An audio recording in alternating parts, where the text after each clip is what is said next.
Whether you like it or not, the bond between AEW and CM Punk will last forever. Hey, what's going on, guys? It's Kevin Zwicker from Fast Count coming at you. And before I get into this video, please remember to like the video and subscribe. It helps the channel out in more ways than you even know. Plus, it's free.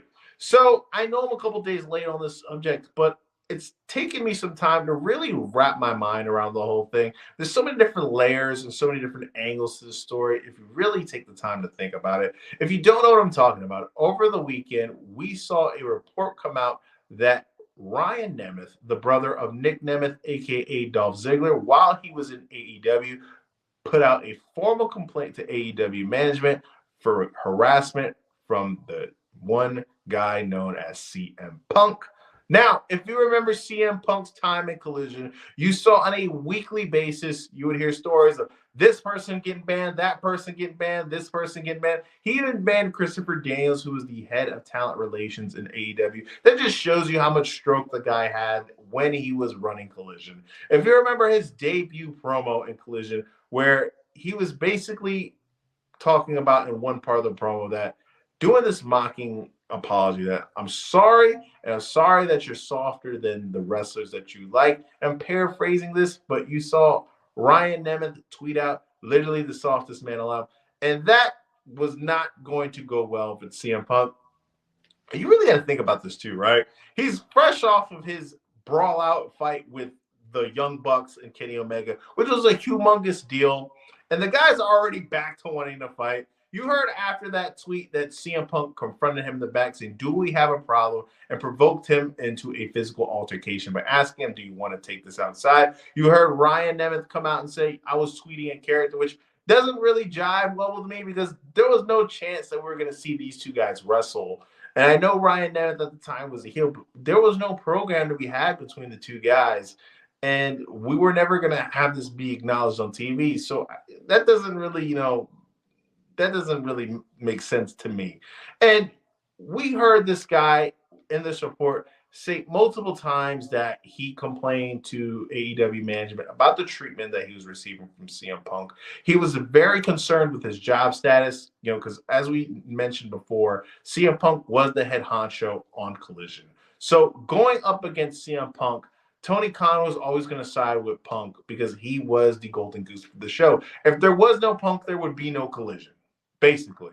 So you had multiple times where he's complained to AEW legal. He felt like he was kind of getting stonewalled, and this harassment was continuing to happen by CM Punk, even to the point where he needed to seek therapy. And this is the second person who stated that they needed to seek therapy while under employment from AEW. If you remember back when Kevin Kelly left, he stated that he needed to see a therapist as well. And that just kind of puts in your mind, like, how much of a zoo or how hard it is working for this company where you have multiple people having to see professional help.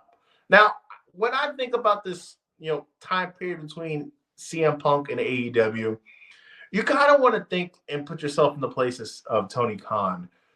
And do you just wish that you never hired CM Punk in the first place? Because if you think about the history of AEW, one of the biggest moments in my mind was the first dance appearance from CM Punk and his return to professional wrestling. That still in my mind is one of the best moments in all of professional wrestling in the last decade. So you had that moment. You have the infamous dog collar match between him and MJF.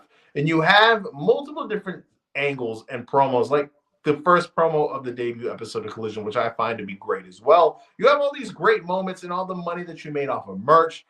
Brawl Out was actually the first $1 million gate that company ever had.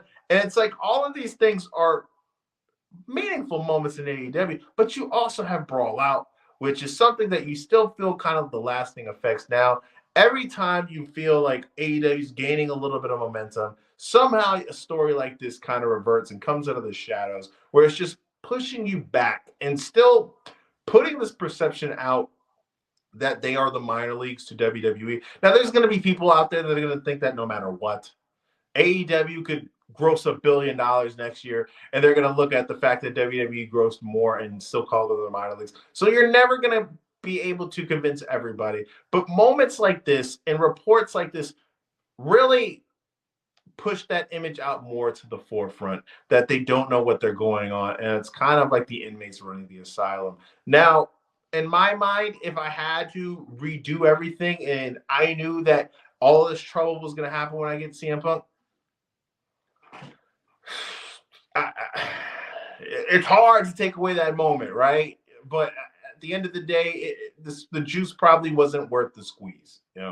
It just sucks for Tony and it sucks for the rest of the people because you see that guys, especially guys like MJF or Darby Allin or Orange Cassidy, who kind of bleed AEW, that things like this kind of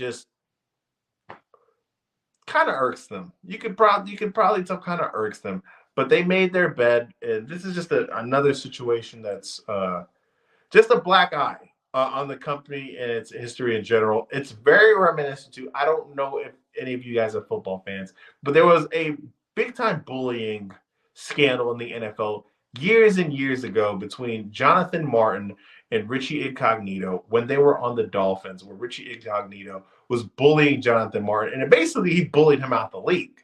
And this is very reminiscent to that in my mind, based off of the fact that you had a well-established guy like CM Punk kind of make this guy Ryan Nemeth's life a living hell. And we haven't heard anything from Ryan Nemeth since he left AEW.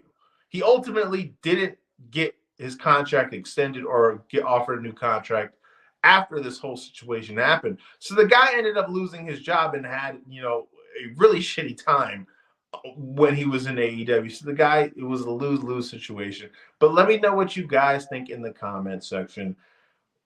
When you look back at CM Punk's time in AEW, do you look at it fondly? Do you look at it like an embarrassment on the company? Do you just wish it never happened? Let me know in the comment section. I am Kevin Zwicker. Remember to like and subscribe. I'm out.